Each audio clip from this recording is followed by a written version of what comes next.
শিব আমরা কথা আমরা কোনোদিন শুনব না শিব। রাজ্য পরিচালনার ক্ষেত্রে আমার যে কজন বিশ্বাস ভজন কর্মচারী ছিল আপনি ছিলেন তাদের মধ্যে অতি উত্তম। শুধু দুঃখ রইল আজ বিদায় জানাই আমি আপনাকে কিছু দিয়ে যেতে পারব মহারাজ। আমি আমি আপনার কাছে কিছু চাই না, সেবা প্রস্তুত হয়ে এসেছে তো। সূর্যাস্তের পূর্বে আমাদের যে দিন ভিখারির মতো। বাবা, আমরা কি আর কোনোদিন এই বাড়িতে আসতে পারবো না? সব ঈশ্বর জানে বাবা, ঈশ্বর জানে। চলো চলো সেবা, চলো রবি।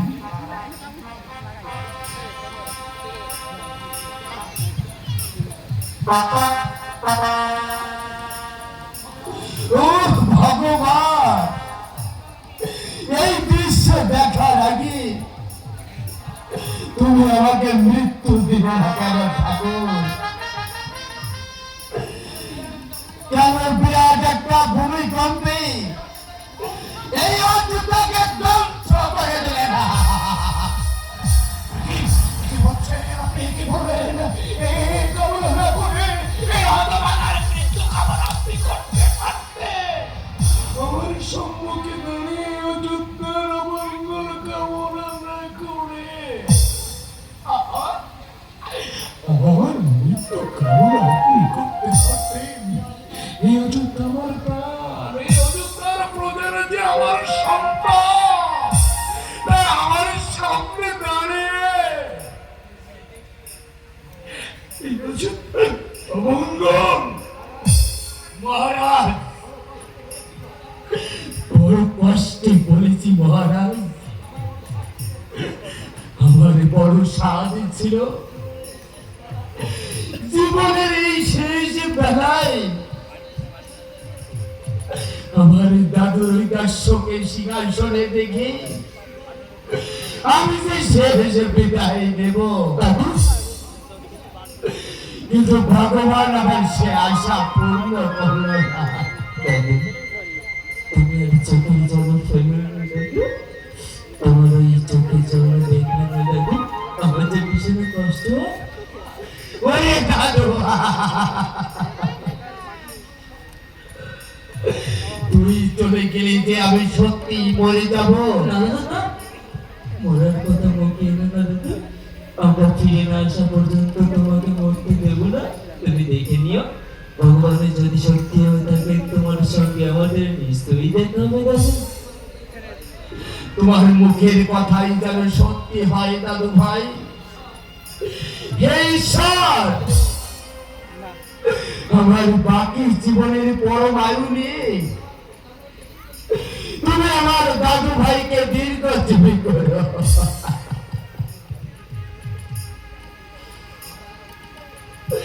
মহারাজ, বিদায় বেলা দস্তগামী, এবার আপনি আমাদের বিদায় দিন।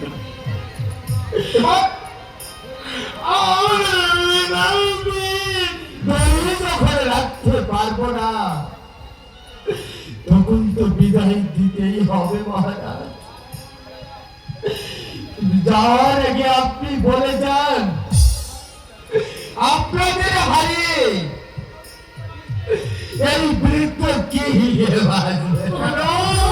ধর্মকে আঁকড়ে ধরে রাজা বাহাদুর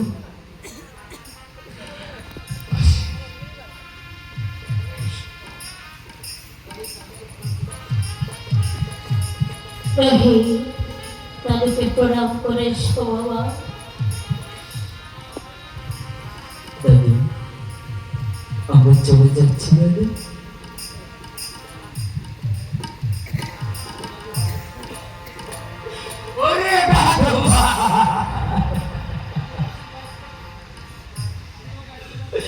আমি তোমাকে আশীর্বাদ করি, মায়ের কোল জড়া হয়ে বেঁচে থেকো দাদু, বংশের নাম তুমি উচ্চারণ করো। দাদু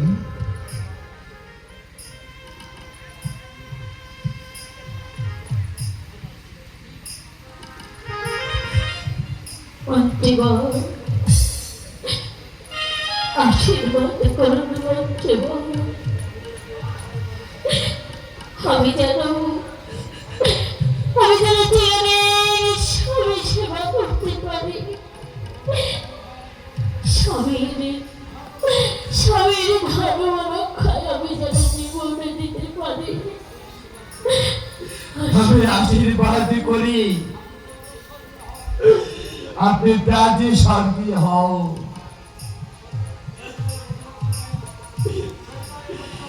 শৈবারের প্রতি ভক্তি কাহিনী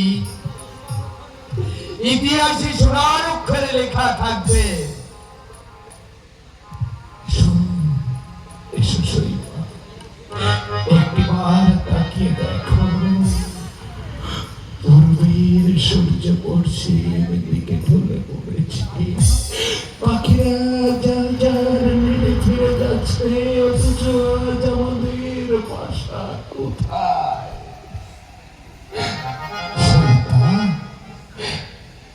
আমি যখন আমার মায়ের গর্ভে ছিলাম, ভাই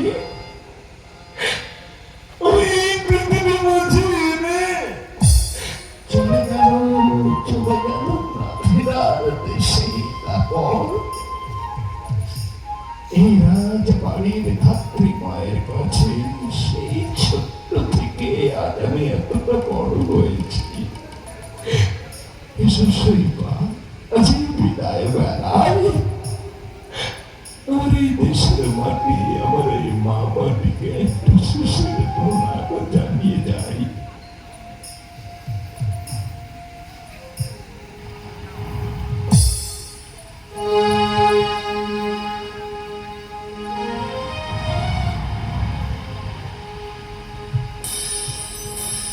বুঝি যারা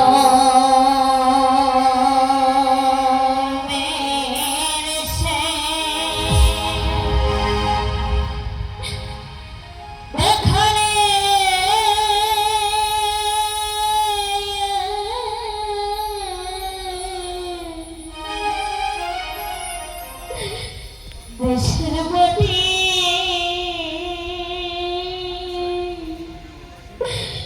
শেষের প্রণাম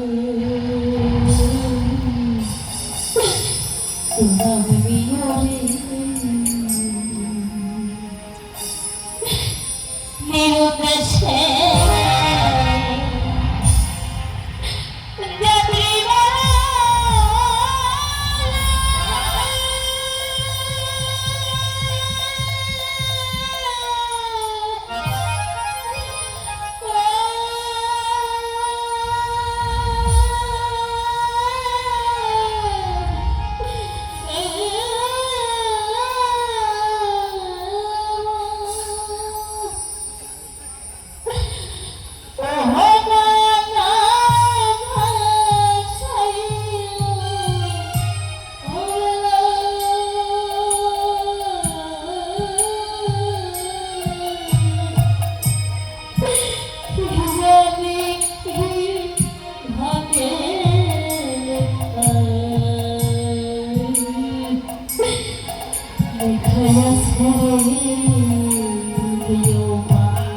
প্রাণ ভরে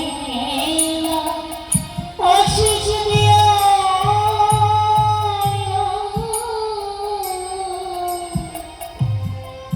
দেশের প্রতি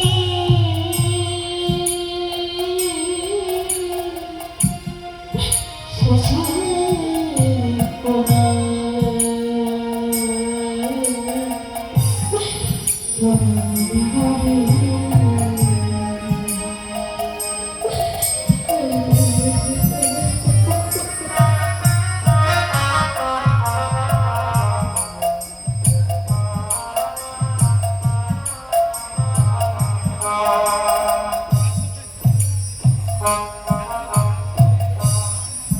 এই মাটিরে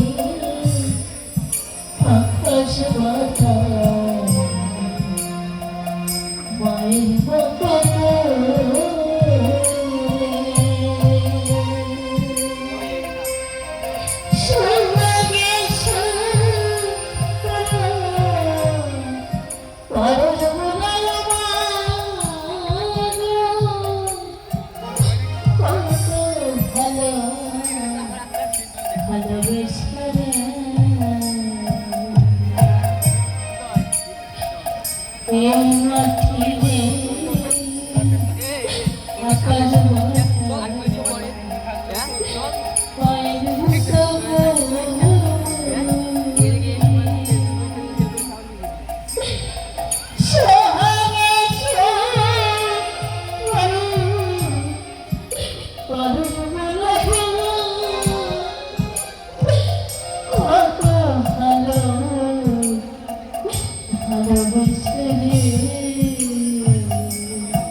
আমি চলে যাচ্ছি দাদা, আমার জন্য দুঃখ করো না দাদা।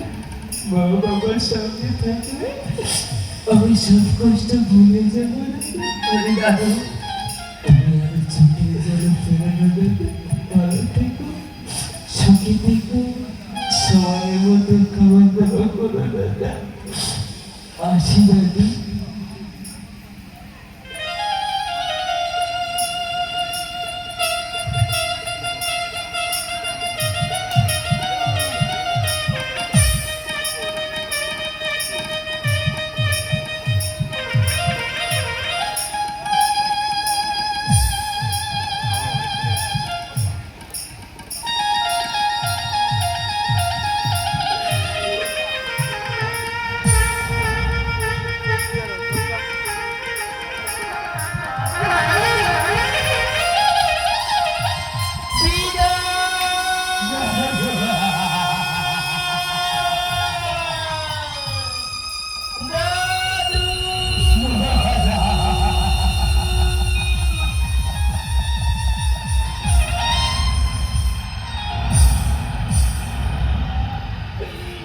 প্রলয়, অযোধ্যার বুকে আজ মহাপ্রলয় ঘটল।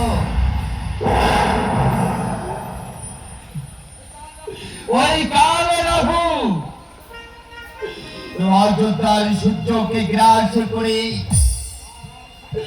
না না বিশ্বামিত্র, তুমি ঋষি নও, তুমি চণ্ডাল, তুমি চণ্ডালের রাধন। চল বাইরে চল চলি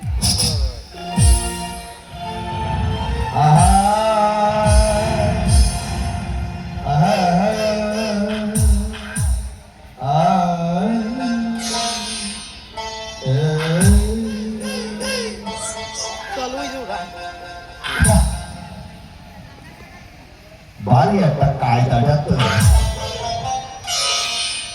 কায়দা থাকছে না কেন?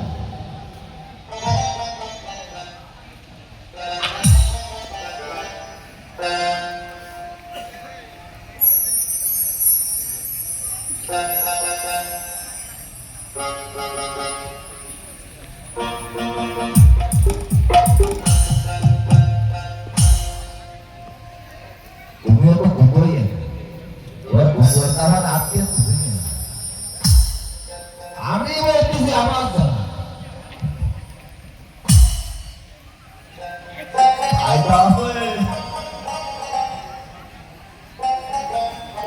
খালি হাসি যাবে না তো, হাসার মধ্যে কারণ আছে তো।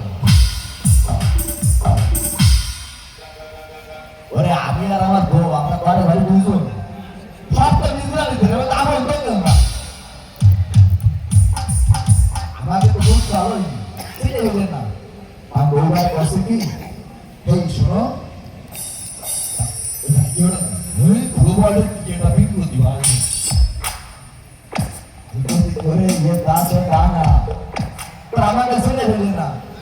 আমি বলছি কি শোনো, আমাকে তো রওয়ার লাইন নেই, আমারও বাইরে হয়ে গেছে না দিনে মানে না করিস একটু রাত ভোর হলি ধর তুই আমার বাবা হয়ে ডাকতো আমি কোনো ভাত নিজেকে বলতে রাখতো তো নিজেকে বলতে কি আমি জীবন বাবা হয় না গেল আমি বলছি করিস ওরে কবে না কবে সেই রাত্রি মানে এই রাত্রি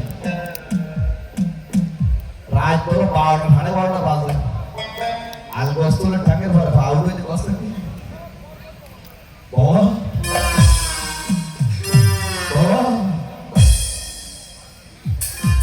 আমি ভাবলাম আমি স্বপ্নে দেখতেছি নাই একটু আমি লাগাই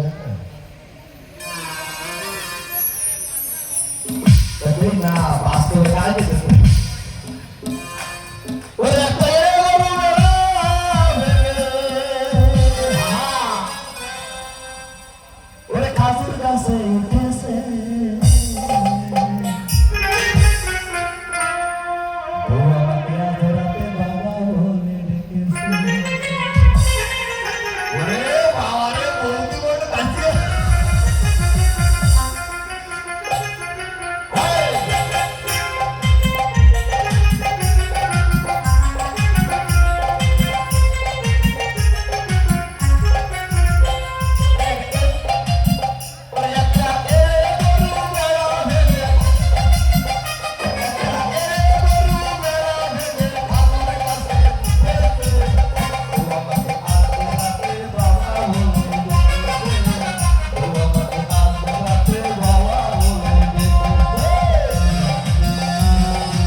হাসিয়ে না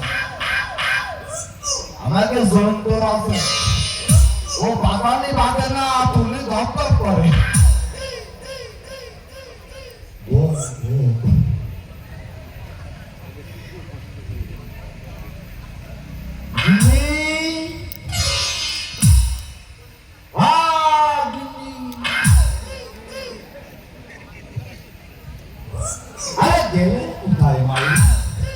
বলি সারের মতো চিল্লাচ্ছে কেন, কি হয়েছে?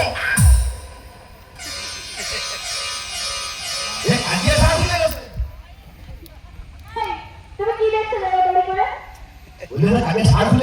আরে বলেছি তুমি সারের মতো চিল্লাচ্ছে কেন, কি হয়েছে? মানে তুমি আমাকে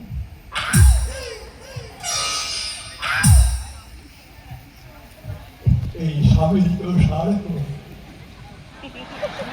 ও কি কায়দারে কথা কতি হয় না আমি সার কোন কাম করে তুমি চিল্লাচ্ছ কেন, কি হয়েছে? তুমি এসেছো এই লোক তুমি কোথায় গেছিলে আমি না ওই দোকানে একটু পান খেতে গেছি। যাক তোমার লাইন ঠিক হয়ে আছে ওরে মুরব্বীরা কথায় কয় বেড়ি মানুষ বাংলা রেখে সেটা করতে হয় না পুরো দশে হয়ে যায় ওরে বাবা রে, ব্যথা পড়ে গেলাম গো, কি ব্যথা, কোমরে ব্যথা। লাইন ভালো ঠেকতেছে না ওরে বাবা রে, ব্যথা। ভালো মানুষ সাংঘাতিক গুলো দোকানে কথা কর একটু লক্ষণ করে ঠেকতেছে না পড়ে গেলাম গো, কি ব্যথা। তোমার কোয়ানে কোয়ানে ব্যথা ব্যথা, আমার এখানে ব্যথা, এখানে ব্যথা, ব্যথা না আমার সারা গায়ে। ও তোর কোন কোন জায়গায় ব্যথা রে বললা না রে ও তোর কোন কোন জায়গায় ব্যথা রে বললা না রে ও ওরে বাবা থেকে বল কি রে ওরে বাবা থেকে বল কি রে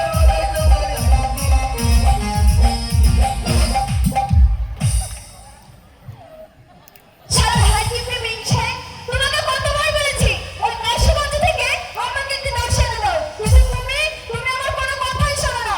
আর যদি তুমি আমাকে নকশা এনে না দাও তাহলে কি করবো জানো? আমি না তোমাকে ঝাঁটিয়ে তোমার বিয়ে একেবারে নামিয়ে ছাড়বো। ব্যথার জায়গায় 1200 বন্ধু করেছে তোরা এই কাজটা ভালো পারিস ভালো ঘরে আগুন ধরাতে পারিস তুমি আমাকে নকশা এনে দিবে কি তাই বলো? দাসী আনতে হবে আনতে হবে না, বললাম না আমার কোমরে ব্যথা। জীবনে বহু ব্যথা শুনেছে এই দাসী আমার ব্যথা শুনেছে ওরে বাবা রে, কি ব্যথা। তো তাকে দাসী আমরা তো আনি দিব না তা কিছু ভাবতে গেলে কিছু দেখতে জানিস না আবার কি দেবো, সবই তো দিয়েছে, আবার কি দেবো? তুই খালি তলেও বলে যায় আরে আমি তো তোমার সংসারে ঘাটতে ঘাটতে আমার জীবনটাই দিয়ে দিলাম, আর কি দেবো? আমি তোমাকে তাই বলেছি।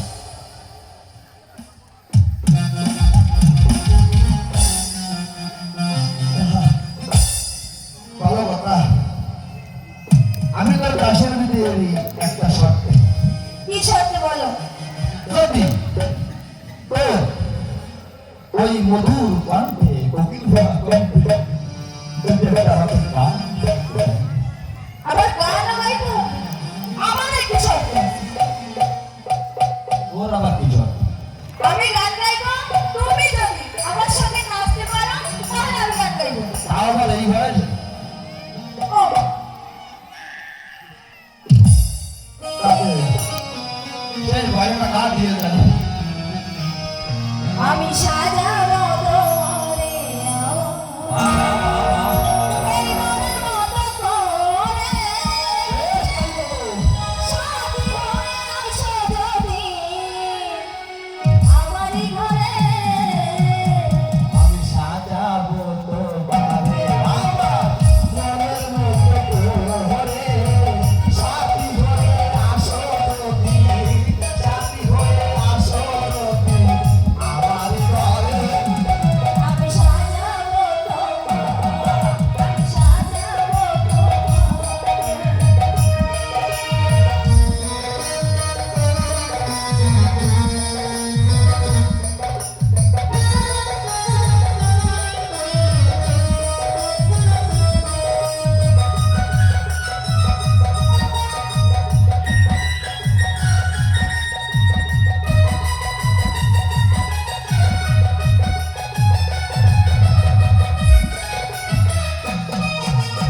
এই দেখো তোমার সারা গায়ে তো দেখা যাচ্ছে তেল মাখানো। ও তেল না তোর দোস্ত হয়। আর তুমি কি আমাকে দাসী এনে দেবে? আসো কেমন? রেখেছো যেমন ভালো আছো তো? ভালো। আর তুমি কি যাবে?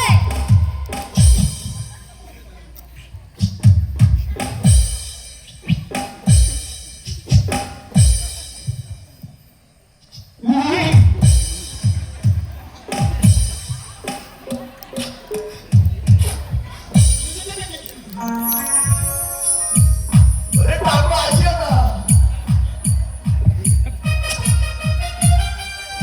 আর তুমি যাবে নাকি?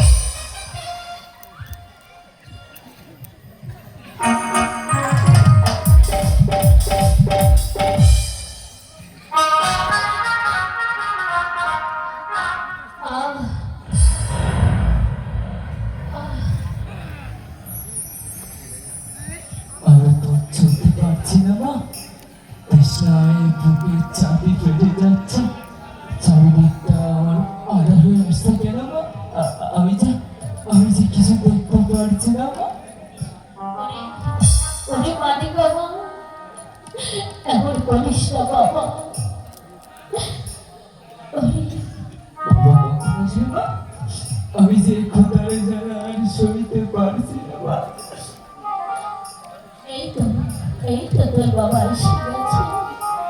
ওগো, ওগো, আমার অহিত ক্ষুধার যন্ত্রণা সইতে পারছে না। তুমি একটা কিছু করো, যেখানে থেকে পারো, যেমন ভাবে পারো, আমার হৃদয়ের জন্য তুমি কিছু খাবার এনে দাও। আমি যাচ্ছি, আমি এক্ষুনি যাচ্ছি। এই সব ও দাদা ভাই, তুমি রোহিতকে দেখো, তুমি ছাড়া আজকে আমাদের কেউ নেই। তুমি রোহিতকে দেখে দেখো, আমি যাব। আগে আমার দক্ষিণা দাও, তারপর তুমি যাবে। এটি মহর্ষি বিশ্বাস মিলিত প্রণাম। আর ভক্তি দেখাতে হবে না, আগে আমার দক্ষিণা দাও, তারপর তোমরা যাবে। আশি মাসি হয়ে ভিত্তি তো মহাসুখেই আছে। ঠিক ঠিক বলেছেন মহর্ষি, এমন সুখ শান্তি যেন কখনো কোনোদিন কারো জীবনে আর না আসে। যাও, একটু যাও।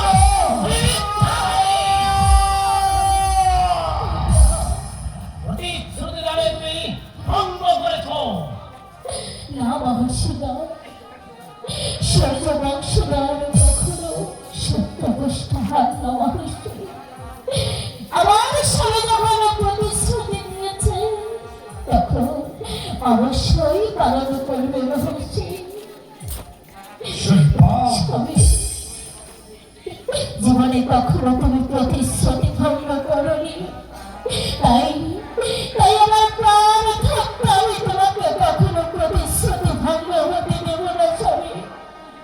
হরিশ্চন্দ্র, হয় তুমি তোমার রাজ্য ফিরিয়ে নাও, না হয় তুমি আমাকে দক্ষিণা দাও।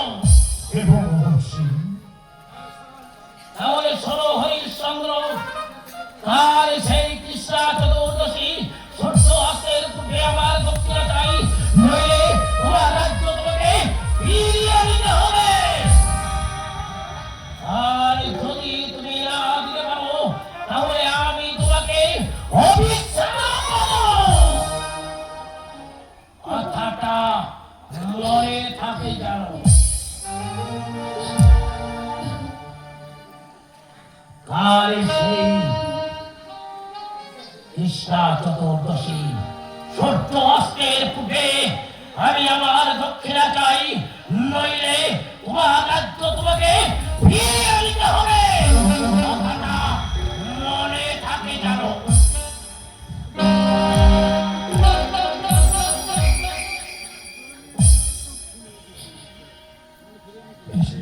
স্বামী, কাছের স্ত্রী পূর্বে কেমন করে কোথা থেকে কিভাবে আমি সাথে সমস্ত স্বর্ণ মুদ্রা কন্যা আমি কোথায় পাবো?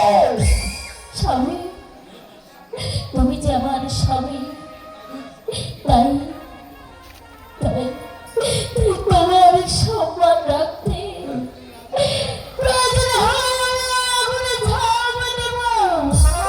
না হয় আমি আমার নারী তোমাকে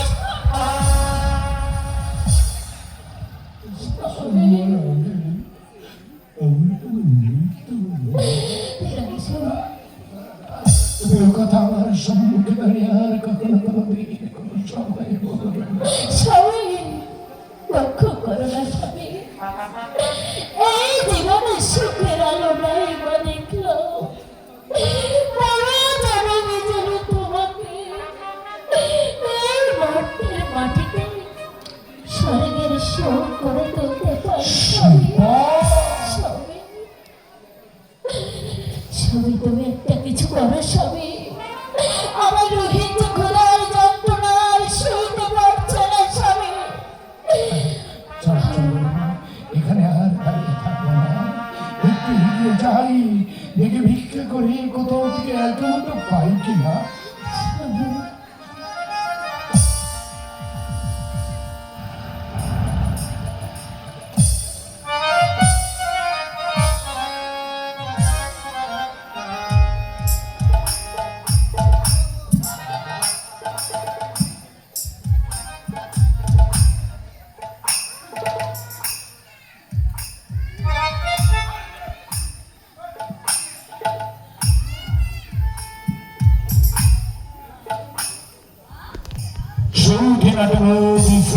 ভাই বন্ধু, আপনারা শ্রবণ করছেন, উপভোগ করছেন কাল রজনীর নাটক দানবীর রাজা হরিশচন্দ্র।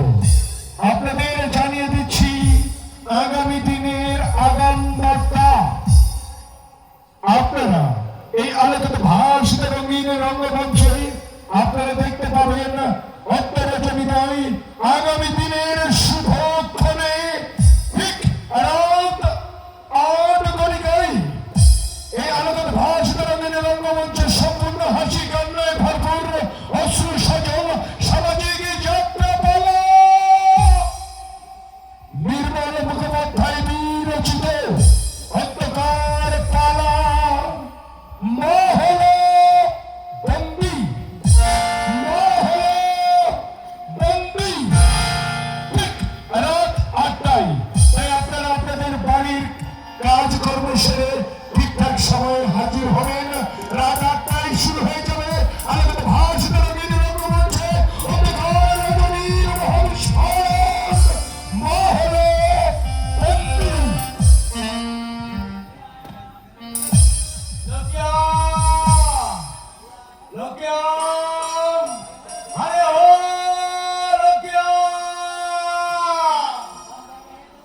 अरे कहाँ जरा है तुम, मेरा बहु भूखा लगता है।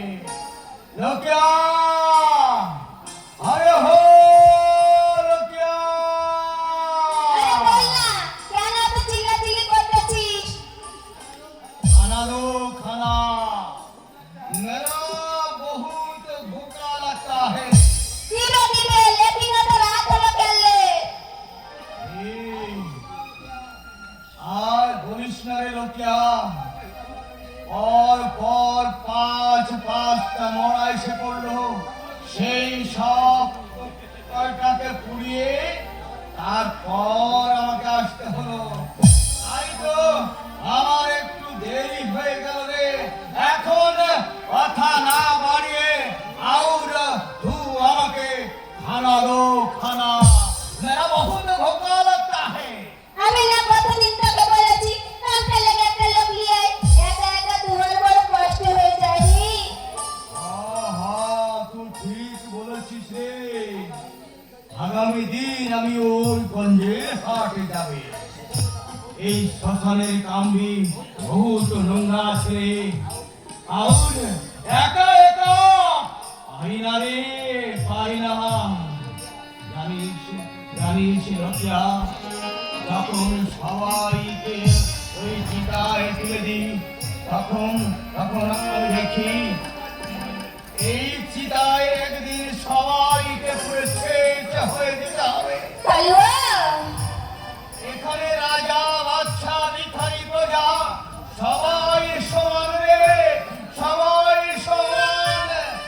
সকলের দেহ একদিন এই চিতায় পুরো ছাই হয়ে যাবে রে। তাই ভাবি এই দুনিয়ায়, দুদিনের এই দুনিয়ায় কেন এত ঘুষা করি রে, এত ঘুষা করি? এসব কথা ভেবে কি হবে? এই দুনিয়া ভর মানুষ সব লোভী, বেঈমান, বিশ্বাসঘাতক, কেউ কারো দুঃখ উপদ্রব লাইনি। তাই এসব কথা বাদ দিয়ে চল খানা খাবি, চল তাই চল যাবো হুজু ভূতা রাখা। চল চল।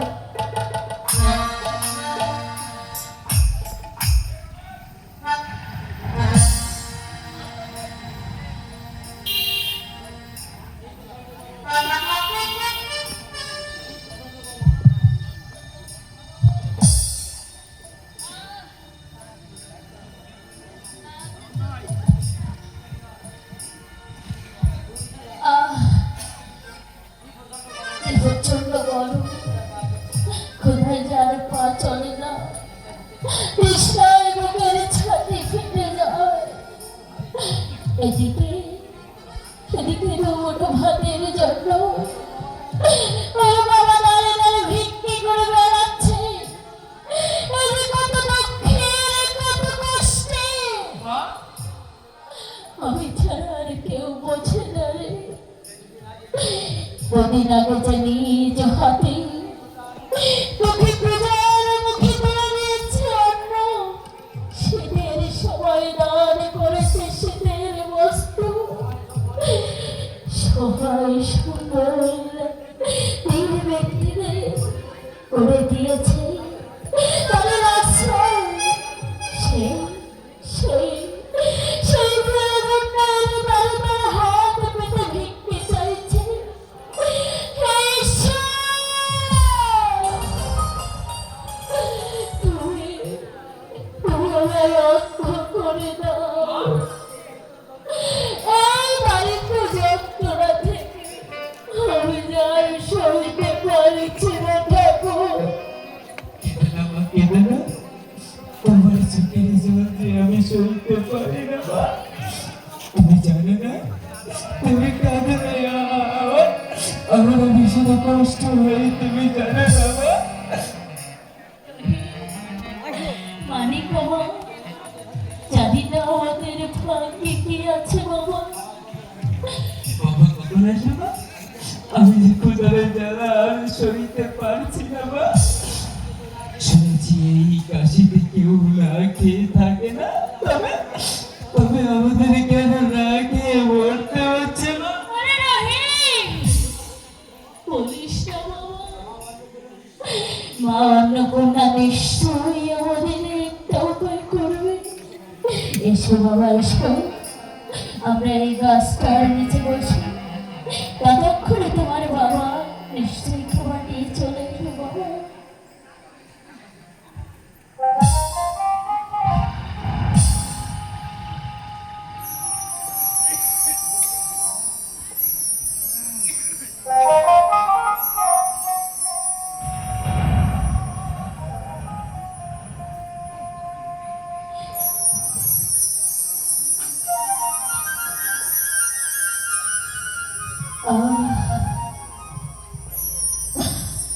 আমার যে বড্ড ঘুম পাচ্ছে, আমি একটু ঘুমিয়ে দিই। ও মা অন্নপূর্ণা, ও মা, তুমি কি আমাদের এই দুঃখ কষ্ট দেখতে পাচ্ছ না বলো? ও মা, তোমাদের এই রাজত্বে যে আমাদের না খেয়ে এমনি ভাবে দিন কেটে যাচ্ছে বাবা। ও মা,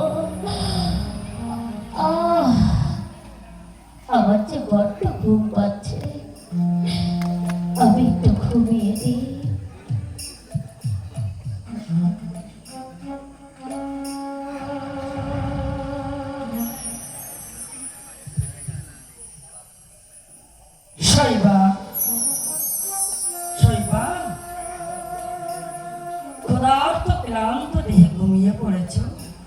না, আবার রাত্রি তোরা না খেয়ে থাকলে আমার যে বড় কষ্ট হবে, আমার যে কলঙ্ক হবে। ও মা ও, আমি দেখ, আমি তোদের জন্য পূজা প্রসাদে নিয়ে এসেছি।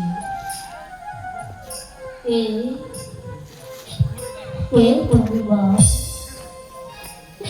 খোদার ক্লান্ত অসহায় এই ভিখারিনীর দ্বারে কে কে তুমি মা? আমি তোমাদের জন্য পূজার প্রসাদে নিয়ে এসেছি, তোমরা শীঘ্র করে খেয়ে নাও। আর আমি আমি ওই মন্দিরে থাকি। কে যেন আমাকে কানে কানে বললি, ওই পথের ধারে গাছের নিচে মা ছেলে না খেয়ে ঘুমিয়ে পড়েছে। তাই তুমি শীঘ্র করে এই মহাপ্রসাদে নিয়ে গিয়ে ওদের খাইয়ে এসো। তাই তো আমি ছুটতে ছুটতে চলে এলাম। তোমার ছেলেকে ডাকো, খোদাই যে ওর দেহটা অবশ হয়ে গেছে। আমি তাই রাখছি মা। রহি রহি, দেখ বাবা, মা আমাদের জন্য পূজার প্রসাদ এনেছে। ও ও তোমার কোথায় কি শুনবো? কতদিন আমি মন্দিরের প্রসাদে খাই না মা। কই এই তো বাবা আমার কাছে। তুমি আর তোমার মা পাশাপাশি বসো, আমি নিজ হাতে তোমাদের প্রসাদ খাইয়ে দেবো।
এবার আমি আসি মা।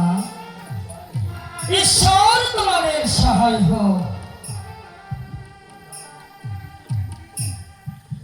একটু দাঁড়াও মা। কেন, কিছু বলবে?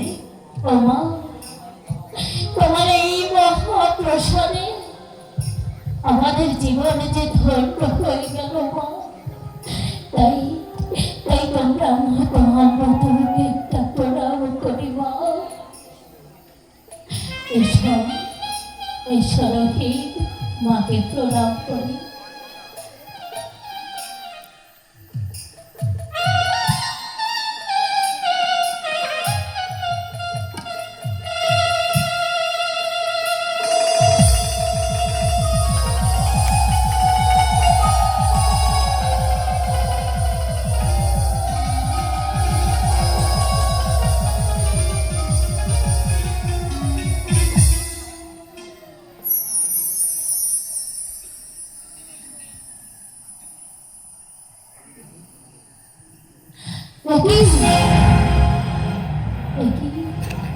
মা কোথায় গেল? প্রণাম করে ওঠার পূর্বে কোথায় কোথায় অদৃশ্য হয়ে গেল? তবে কি এসেছিল মা? ওরে ওরে রোহিত, এই তো পদচিহ্ন দেখা যাচ্ছে। তাহলে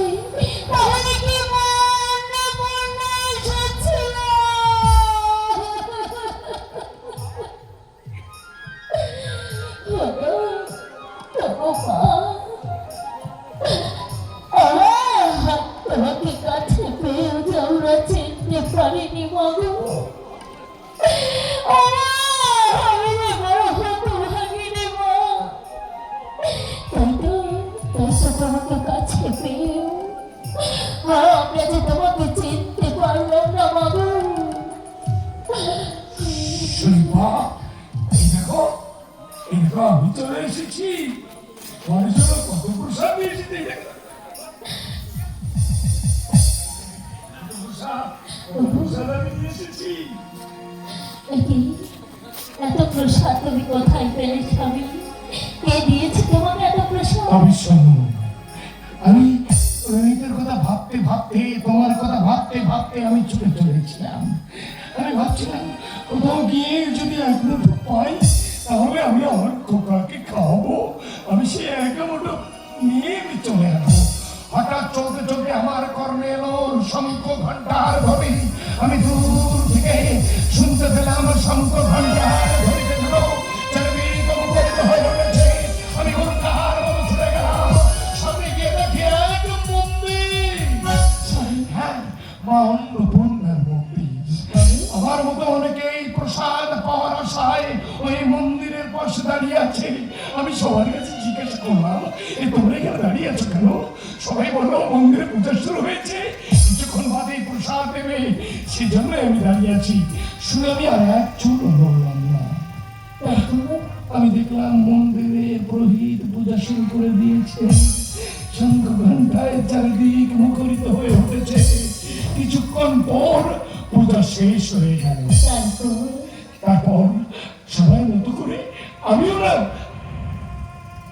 ব্রাহ্মণ ঠাকুরের নিকট গিয়ে বললাম, ও ব্রাহ্মণ ঠাকুর, আমার বাড়িতে ছেলে বউ না খেয়ে বসে আছে, আমার কথা শুধু বেশি করে দাও না।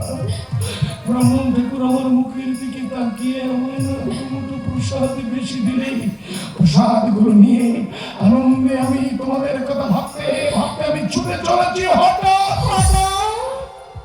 হঠাৎ আমি বলে গেলাম, স্বামী তোমার কথা ব্যথা লাগেনি তো স্বামী? আমার হাতের প্রসাদ গুলো এদিকে যাবে, আমার কাছে প্রসাদ নেই। আমি আবার ফিরে গেলাম মন্দির প্রাঙ্গণে। গিয়ে দেখি মন্দিরের ফাটক ব্রাহ্মণ ততক্ষণে বন্ধ করে চলে গেছে। আমি কি করবো? আমি ভেবে পাচ্ছি না। এমনি ভাবে আমি কেমন করে শূন্য হবে আমি আমার খোকার সামনে গিয়ে দাঁড়াবো। তারপর দেখলাম আমার মতো ভক্তরা কে যে এটো পাতাগুলো ফেলে গেছে, ওই এটো পাতাগুলো কুকুরে চেটে চেটে খাচ্ছে। তখন আমি ভাবলাম, ওরা যদি জীবন ধারণের জন্য মানুষের একটু খেয়ে বাঁচতে পারে, আমরা কেন পারবো না? তাই তো আমি সামনে গিয়ে দাঁড়াতেই কুকুরগুলো সরে গেল। ওই ভক্তদের উচ্ছিষ্ট প্রসাদ কুকুরের এটো আমি কুড়িয়ে কুড়িয়ে আমি এনেছি। ঘৃণা করো না শৈব, ঘৃণা করো না। ওরা যদি জীবন বাঁচাতে মানুষের এটুকাটা খেতে পারে, আমরা কেন পারবো না? তাই তো আমি কুড়িয়ে এনেছি। এসো, আজ এই মহাপ্রসাদ আমরা তিনজন একই সঙ্গে বসে খাবো।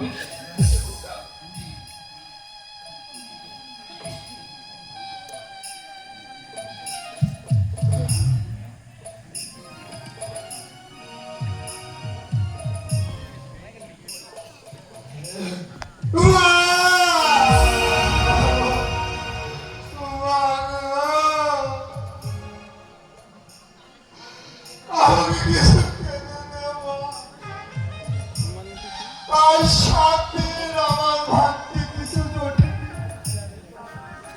আমি বৃদ্ধ মানুষ, কোথায় যন্ত্রণায়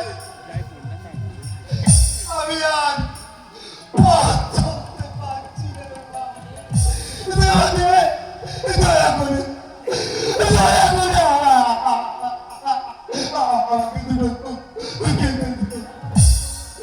ভগবান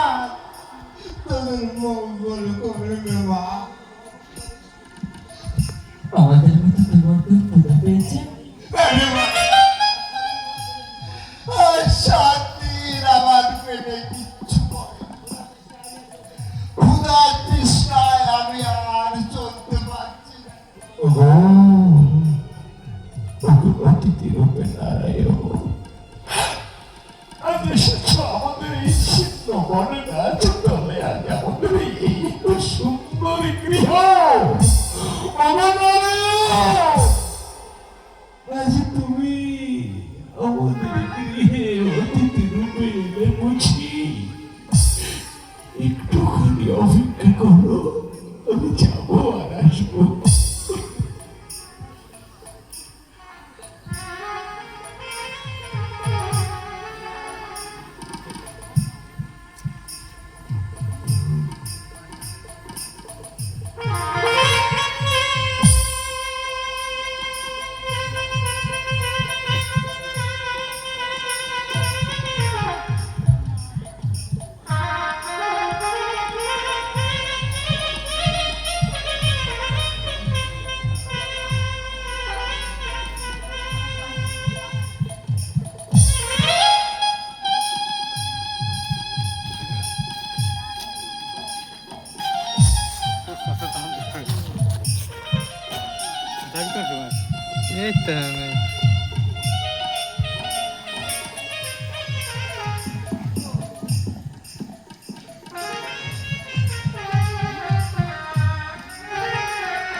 অতিথিকে সেবা করতে হয়, তাই তো আমরা পারবো না।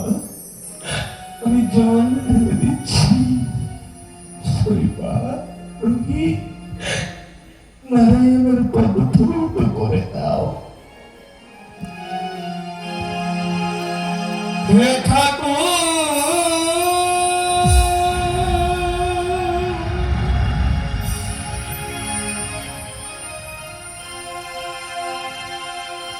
জীবন পথে চলতে গিয়ে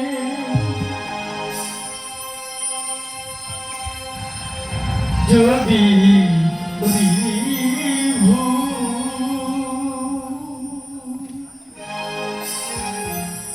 সেই ভুল আমার হয় যেন গো তোমার পূজার সেই ভুল আমার হয় যেন গো তোমার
আসালি বাবা আসালি ওরে মা তুমি যে যাবো গরিবের অন্ন বন্যা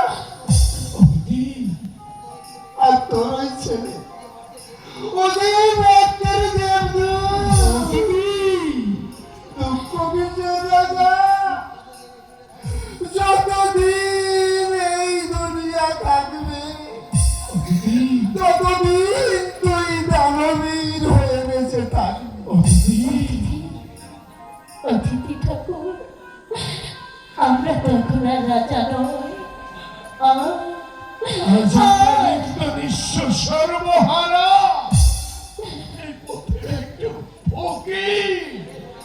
ওরে তোদের মতো ফকির যদি এই দেশের বুকে তুই একটা থাকতো তাহলে এই দেশটা আজ স্বর্গের রাজ্যে পরিণত হতো। আমি তোকে আশীর্বাদ করি মা। তোর ওই শীতের সিঁদুর হাতের শাখা চির অক্ষয় হোক। ওরে তোর মতো দাতা আরে ভাগ্যবানদের দিকের জন্য তোদের হারানো রাজ্য আর তোরা ফিরে পাবি পাবি সুখের ঠিকানা, শান্তির ঠিকানা, সুখের ঠিকানা। পথ ধরে চোখে আবার কখনো কোনদিন এসো ছিন্ন মানে গাছ তবে ছোট্ট করে একটু পদর ধরে রেখেছে। আসবে রাজা আসবে, তোদের হারানো রাজ্য আবার তোরা ফিরে পাবি, পাবি সুখের ঠিকানা, শান্তির ঠিকানা, শান্তির ঠিকানা। চলো চলো সৈনিক, এখানে আর এক মুহূর্ত আমরা থাকবো না। কিছুক্ষণ পর চারিদিকে পৃথিবী নিঝুম হয়ে যাবে, চারিদিক অন্ধকারে ঘিরে ধরবে। ঠিক সন্ধ্যার গভীর সময় হয়ে যাবে, আমার ওই মন্দিরে শব্দ ঘন্টা বাজবে, চারিদিকে অনুধ্বনিতে মুখরিত হয়ে উঠবে। আমার মা অন্নপূর্ণার মন্দিরে পূজার আয়োজন হবে। এসো, আর দূরে নয়, মন্দির আঙিনায় বসে থাকবো প্রসাদ দিলে, ওই মন্দির আঙিনায় বসে প্রসাদ নেব। চলো যেতে যেতে যদি দুমুটো পাই তবে আমার খোকাকে খাওয়াবো। চলো।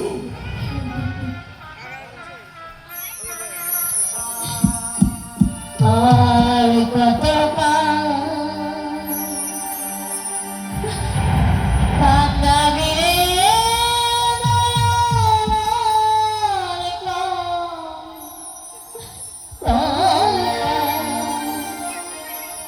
কান্দাবি রে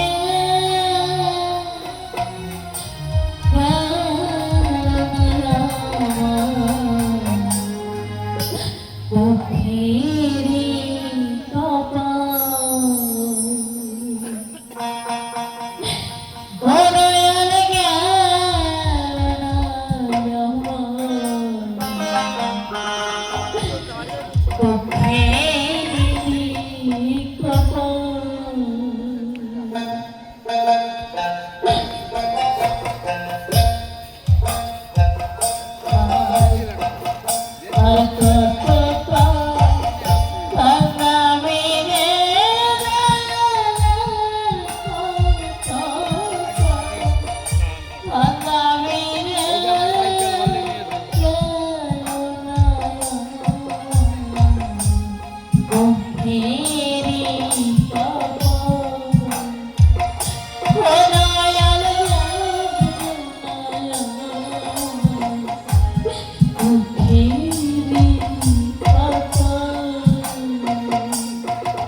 আসবে